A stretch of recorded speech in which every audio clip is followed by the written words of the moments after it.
Well, one of the songs that I guess I'm known for most is a song written by Dickie Betts called Jessica. And we recorded this back in the 70s, in the early 70s, 1972 to be specific, with the Allman Brothers Band. It was on a very popular album at the time that was called Brothers and Sisters. Some of you may know about that record and maybe know about the song Jessica. It's an instrumental song. Give you a little history on it. It's kind of interesting. Dickie wrote that song. He had been listening to Django Reinhardt a good bit. Many of you know Django Reinhardt was an early jazz guitar player, I think back in the 20s, if I'm right. And he had also was watching his daughter at the time, Jessica, who was, I think, 2 years old back then, play around the house. And if you're familiar with Django Reinhardt's style, it's a very bouncy style of guitar playing. And I think it inspired Dickie to come up with this melody that he came up with for the song. So I thought I'd play the song for you, talk about it a little bit, break it down. A lot of people have asked me about the solo in Jessica, so we'll certainly discuss that. The song's in the key of A. Starts out with a guitar riff, but I'll simulate that for the time being on the piano.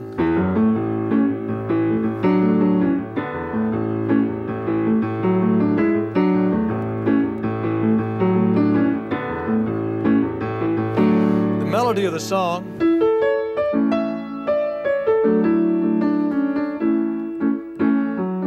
but the interesting thing about the melody is that we did it in three-part harmony. It was unique in as much as not often do you hear this blend of harmony played by these three instruments, but it was the guitar, the piano, and the organ, the Hammond B3. And so Dickie played the lead line on the guitar. I had the top line, the harmony, starting on the A note.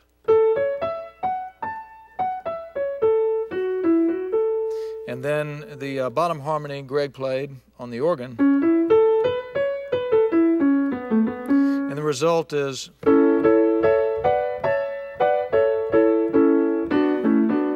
makes for a really nice harmony part. Now, I'm not going to try to play all three of those parts together, but I will just go ahead with the rest of the song. Again, the intro.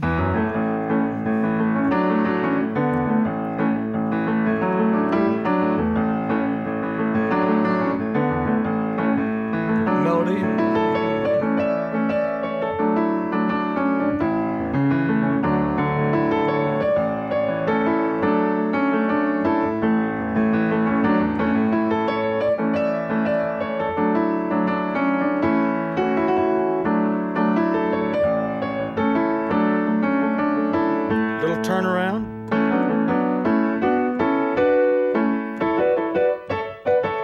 Let me just stop right there and explain that. It's really an A major pattern. So you can see we're voicing it with the E or the 5 on the bottom.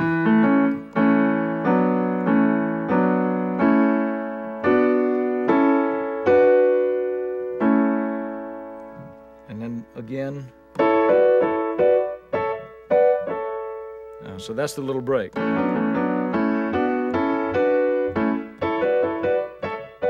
Back to the melody.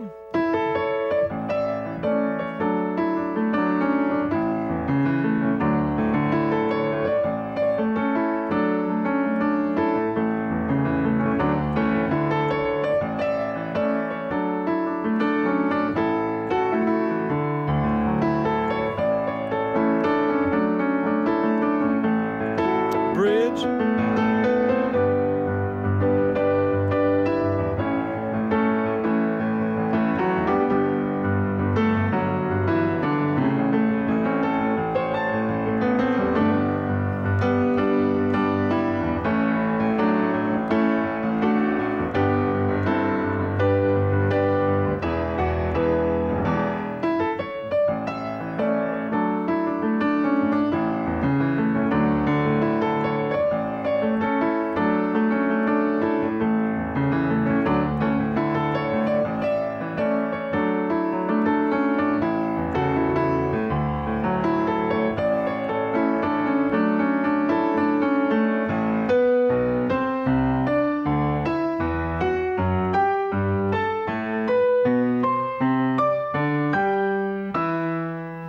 back to the intro. A little setup.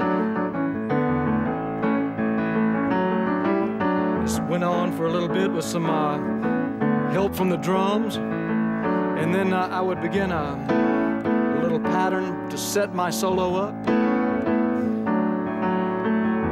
I'm going to slow down a little bit.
Funny little pattern.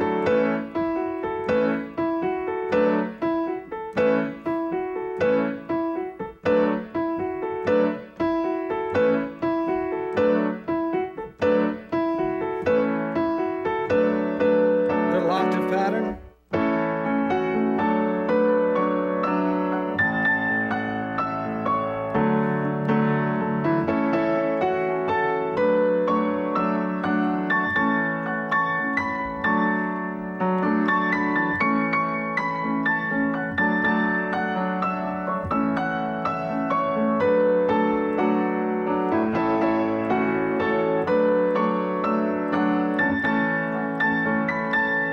Then the famous ending.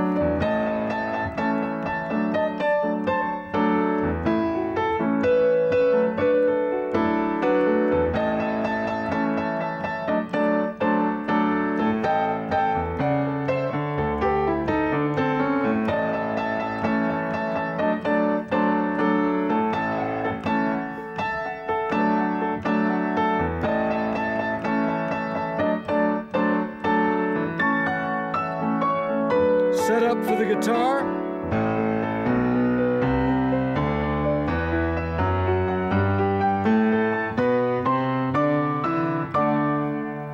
And so from there we'll leave it alone, but that's, I think, the bulk of the song that most people like to know about is the solo and the part up to that. Once you do get to the 4 chord, to the D, and Dickie Betts played, of course, a brilliant guitar solo. When I did the song, just so you'll know, it was an improvised solo. We had learned the song and played it every day that we were in the studio for a period of about a week or 10 days or so, and then finally got the take that we liked. But the solo became so popular that I had to kind of relearn it and learn every particular note of it, because if I didn't play it like that, people got upset with me. So it became a pretty well-known solo for me. Again, let's just break that section down again. You have a section where the drums are pretty much playing on the hi-hat. The guitar, it's an acoustic guitar, playing a figure that's similar to what I'm doing now. And so you're going to have this little build-up into the piano solo. And then I come in with my little setup.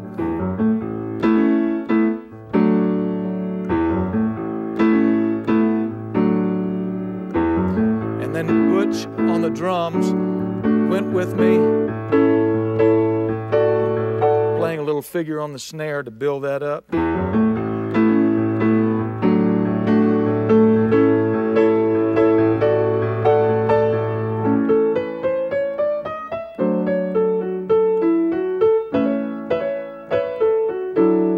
There's your first phrase of the solo.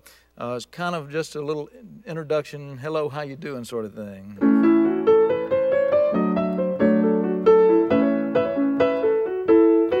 Carrying it further.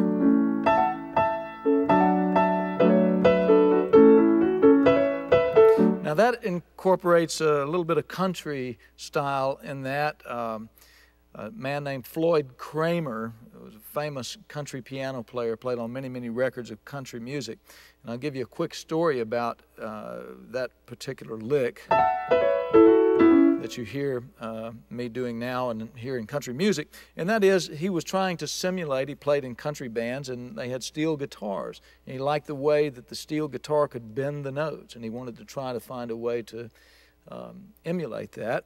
And he had a famous song called Last Date that went like this.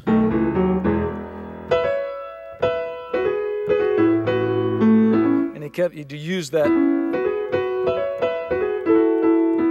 all the time in his playing. So in the Jessica, a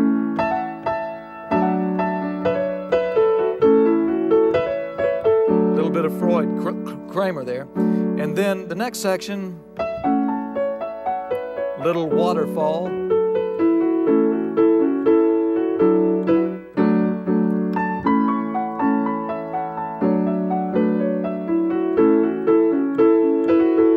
And you'll note on my left hand, for the most part, all the way during the solo, I'm just kind of comping from an A to a D, using different rhythms, occasionally going down to do some tenths. And just to break it up a little bit. So here we are at this section again.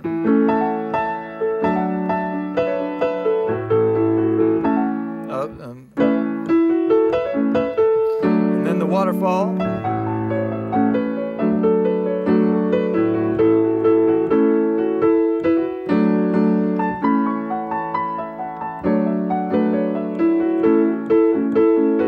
Now a little more bluesy.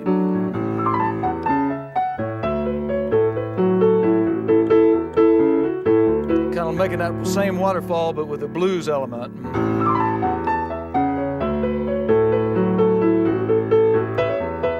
Now here comes a little rhythmic lick, and Butch on the drums helped emphasize this. It's a little tricky, but when you get the hang of it, it's not bad.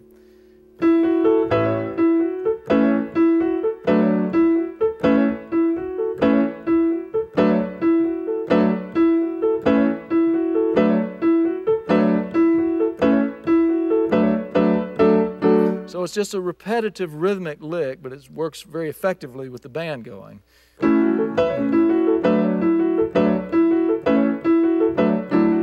So, and you come out of that, now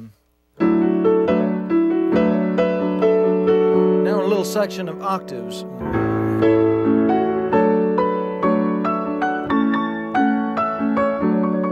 Trill.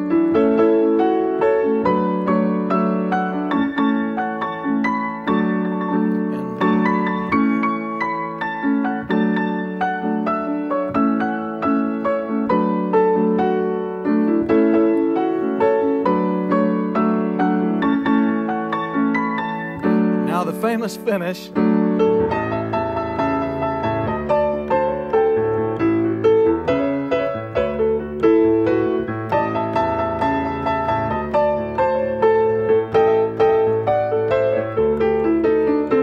Now there's a real blues lick in the middle of the whole thing for you.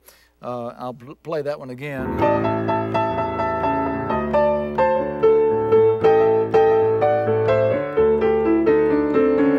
And then again. Rhythmic.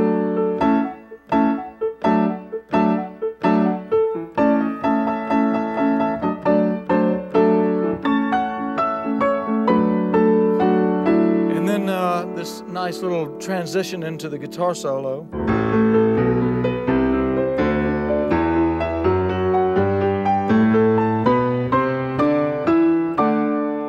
Made for a nice setup for Dickie to play his solo. So there you have the solo of Jessica broken down, and maybe you can take some time and learn it yourself.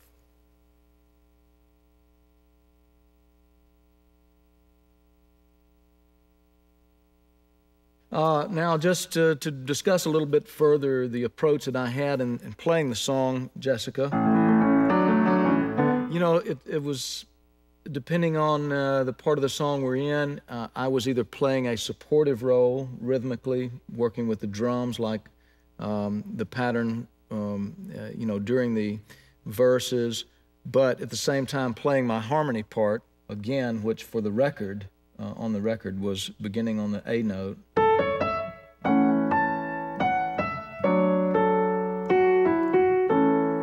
Right?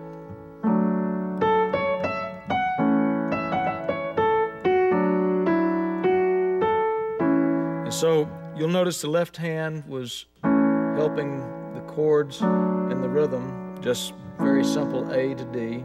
And sometimes I would use this pattern on the left hand, which is from A, low A, to the 5 note, which would be E, to the 3rd of the chord, which is the C sharp.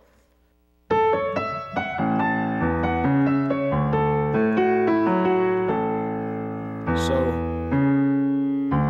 you get to D, you're doing the same pattern, and sometimes just using the chords. To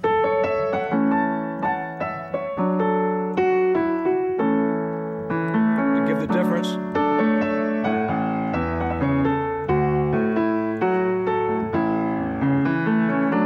throwing in little chordal phrases like that when you could. It goes kind of quickly, it's hard to do those.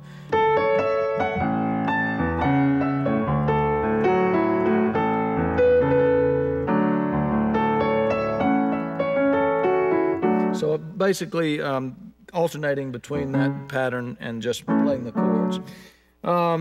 Then when you get to the solo, for the most part, I was just doing the left hand as such, as we just described for the verse, and playing the solo. At regular speed. And every now and then bouncing down to an octave. Let's do that again.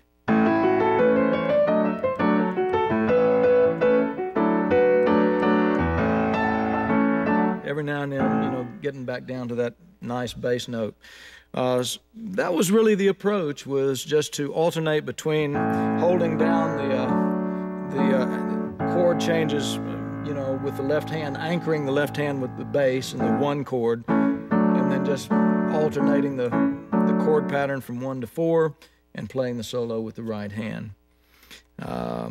One interesting part of it, I suppose, is the very ending transition into the guitar solo, which was a little lick that I did come up with during those sessions. And to end the final piano solo phrase, which is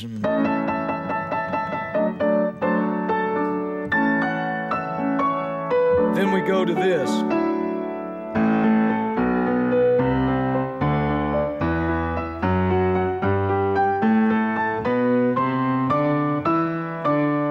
Which kind of makes a nice transition in real time.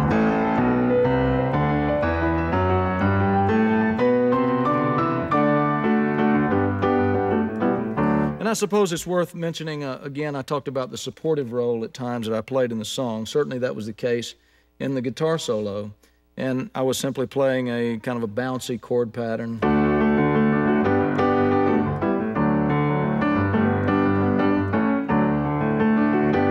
Slow it down.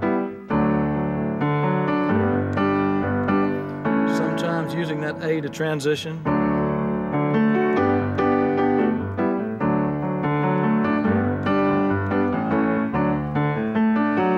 And there again, every now and then using that rolling left hand.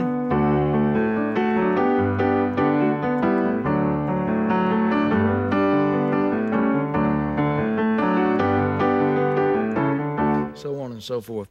So I hope that gives you a little insight to the song and then what I played on it. It was a great song for me. I enjoyed it. I still enjoy playing that song today. So thanks, Dickie Betts, for writing such a great song for a piano player.